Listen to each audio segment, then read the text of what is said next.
Bienvenidos a France 24 y a Radio Francia Internacional. Estamos en la sede de Naciones Unidas en Nueva York y nuestro invitado de hoy es el secretario general Antonio Guterres. Es un gran placer estar con ustedes.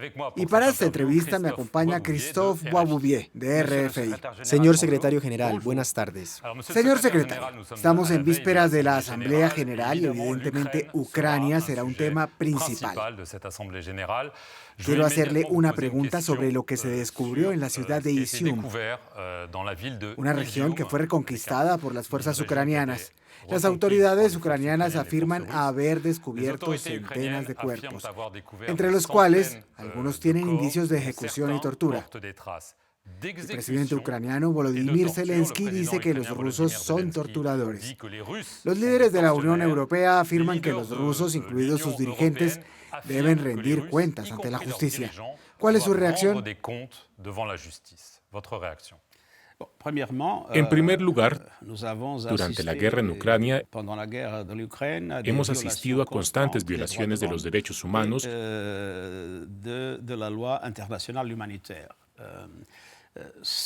del derecho internacional humanitario.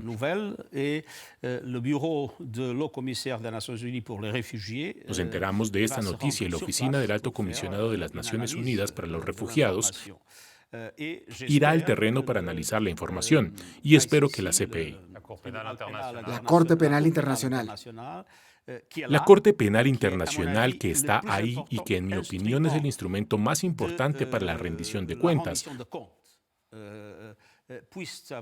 pueda tener la capacidad de hacer una investigación seria y después, naturalmente, crear las condiciones para que los responsables de las atrocidades respondan. En el frente, señor secretario general, los combates continúan. Volodymyr Zelensky trata de hacer avanzar su ventaja militar. Vladimir Putin ha contestado con un tono amenazante. Abro comillas. Ya veremos cómo terminará la contraofensiva de los ucranianos. Nosotros no tenemos prisa. Las posibilidades de un acuerdo de paz están ahora más lejos que nunca. ¿Teme que haya una escalada militar que vaya hasta el uso eventual de un arma nuclear? Temo una escalada militar. Creo que la posibilidad del uso de bombas nucleares es algo inaceptable. Tan horrible que espero que esa hipótesis nunca se considere. Pero es evidente que, como usted lo dijo, las perspectivas de una negociación de paz son muy lejanas. Creo que tanto los ucranianos como los rusos piensan que pueden ganar la guerra. Y no veo ninguna posibilidad para establecer a corto plazo una negociación seria de paz. Quisiera regresar a la cuestión nuclear. Ya lo hablamos, pero de manera más concreta me refiero a la central nuclear de Zaporilla. Es la más grande de Europa. Sabemos que la Agencia Internacional de Energía Atómica llevó una misión al terreno. Este sábado supimos que aparentemente sería reconectada a la red eléctrica o que ya lo estaba. Pero a pesar de todo, la amenaza permanece.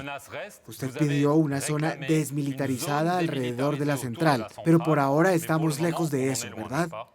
No, no hemos llegado a eso.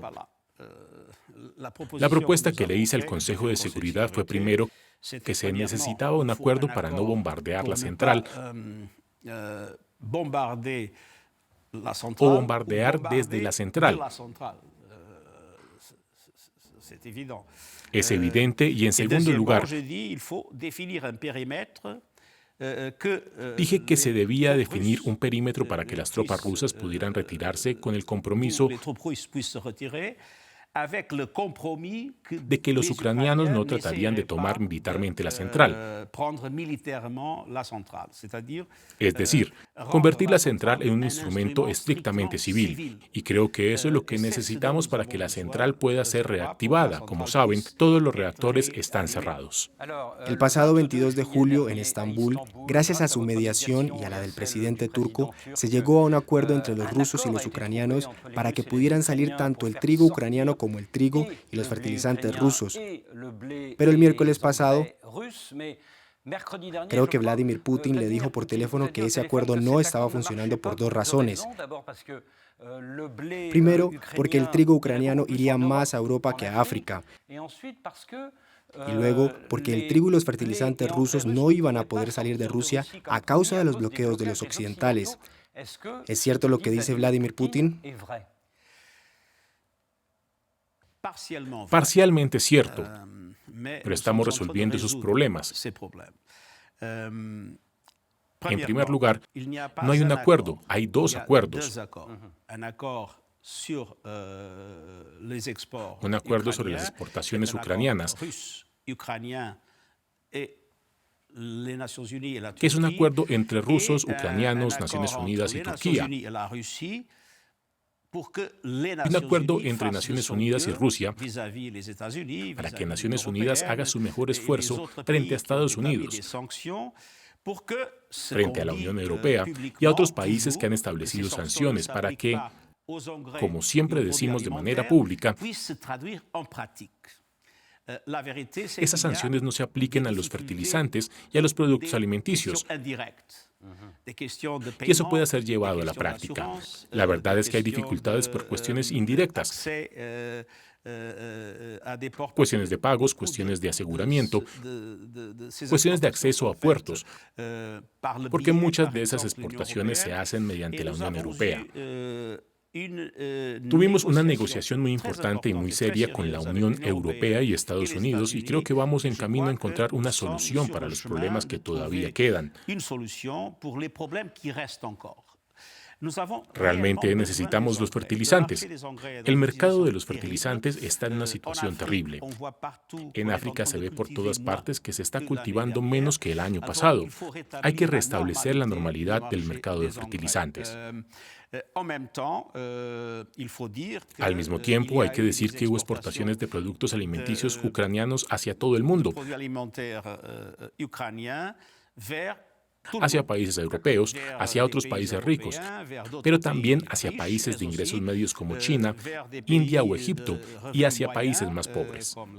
Y el Programa Mundial de Alimentos ya hizo salir 3 barcos hacia el Cuerno de África.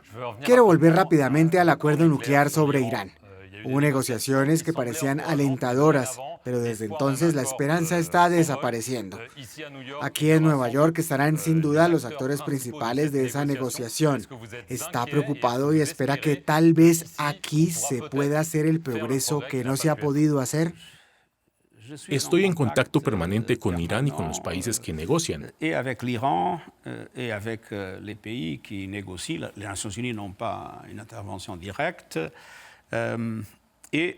Naciones Unidas no tiene una intervención directa.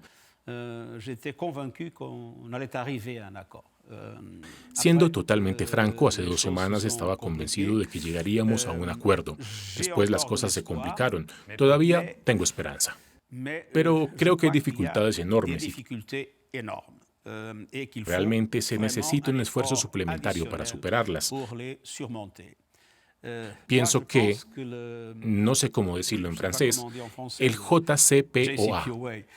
El acuerdo sobre lo nuclear, digámoslo así. El acuerdo sobre lo nuclear ha sido una de las grandes victorias diplomáticas de los últimos años. Fue una lástima que Estados Unidos lo abandonara. Con la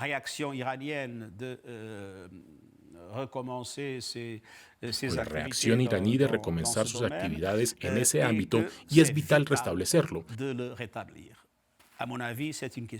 En mi opinión, es una cuestión vital. Espero que esta semana pueda ayudarnos a avanzar en la dirección correcta. Tras las inundaciones letales en Pakistán, usted estuvo en el terreno. Eso fue hace unos días. Denunció los efectos desastrosos de las concentraciones de gases de efecto invernadero. En Glasgow, en la COP26, el año pasado los países desarrollados se comprometieron a entregar cada año $40.000 millones a los países más pobres para que se adapten. ¿Se han mantenido las promesas con miras a Sharm el Sheikh, con miras a la COP26?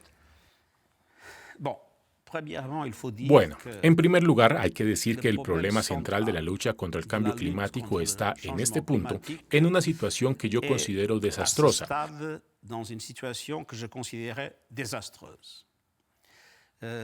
Necesitamos comenzar inmediatamente a reducir las emisiones.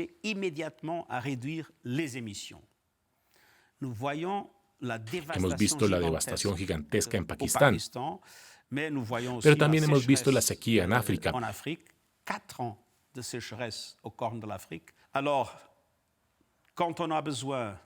4 años de sequía en el Cuerno de África cuando tendríamos que estar reduciendo las emisiones.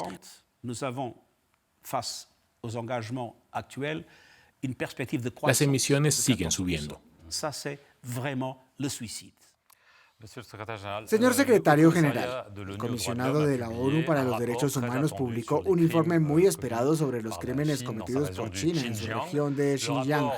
El informe habla sobre la detención masiva de poblaciones y sobre posibles crímenes contra la humanidad. Usted instó a China a que aplicara las recomendaciones de su informe. China evidentemente se negó. ¿Se queda en eso al hablar de crímenes contra la humanidad? ¿No habría que pedir más, decir más? Naturalmente, como usted lo sabe, están los instrumentos que se dedican a esas cuestiones.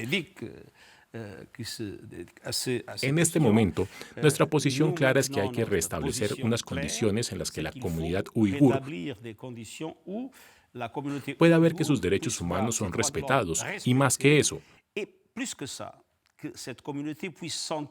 que esa comunidad pueda sentir que su identidad cultural, religiosa es respetada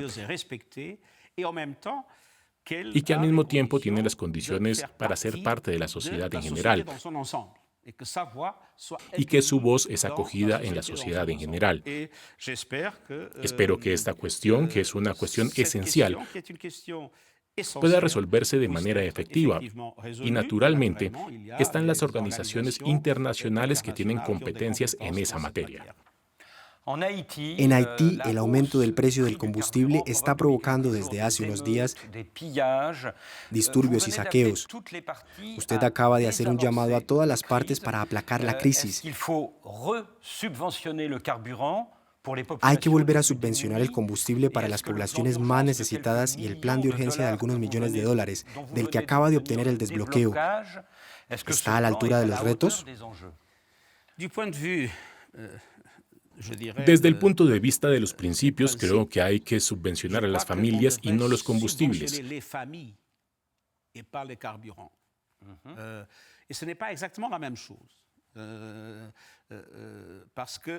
Y no es exactamente lo mismo, porque permite que las familias obtengan los recursos que necesitan y no se traduce en un beneficio para los combustibles fósiles. Pero en el caso de Haití, hemos visto varias reuniones del Consejo de Seguridad y estoy convencido de que hay que reintroducir una seguridad seriamente. Y la propuesta que hice fue que se necesita un programa internacional de apoyo a la formación y al equipamiento de la policía,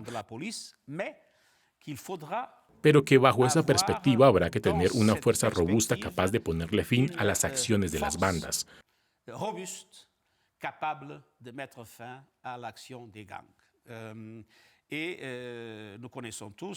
Todos las conocemos. En Portugal, en Francia hay fuerzas de la policía robustas.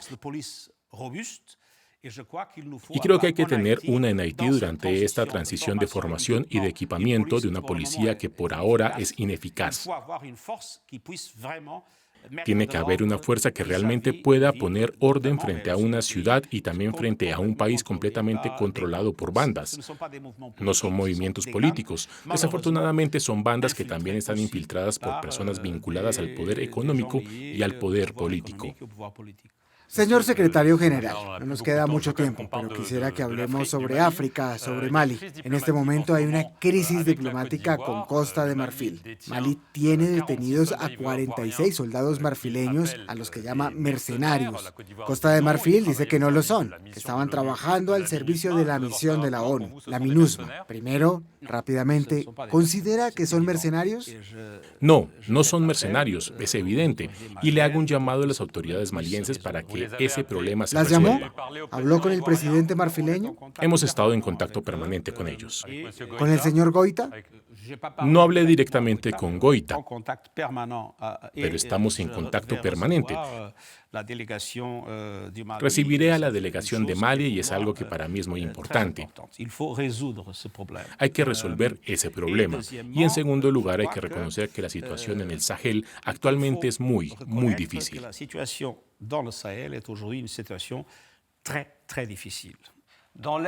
En el este del Congo, Kinshasa, las poblaciones se manifiestan contra los cascos azules de la MONUSCO, porque acusan a esos cascos azules de no protegerlos contra los rebeldes. Hubo manifestaciones letales en el mes de julio. ¿Considerará una salida anticipada de esos cascos azules antes del 2024 e incluso antes de la presidencial a finales de 2023, como se lo piden las autoridades? Hay un programa de reducción progresiva de la fuerza que se acordó con el gobierno, pero hablemos con franqueza. Las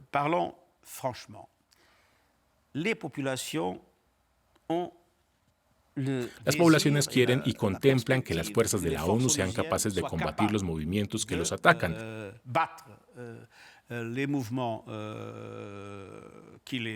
y de garantizarles la protección. Pero estamos ante una situación extremadamente difícil. Miremos el M23. El M23 ha sido, como lo saben, la razón de estas últimas manifestaciones. El hecho de que Naciones Unidas no sea capaz de combatir al M23. La verdad es que actualmente el M23 es un ejército moderno, con equipamientos pesados mejores que los equipamientos de la MONUSCO. ¿Esos equipamientos vienen de Ruanda? Vienen de alguna parte. Parece estar diciendo que sí. Vienen de alguna parte. De alguna parte que está al lado. No nacieron en la selva, vienen de alguna parte.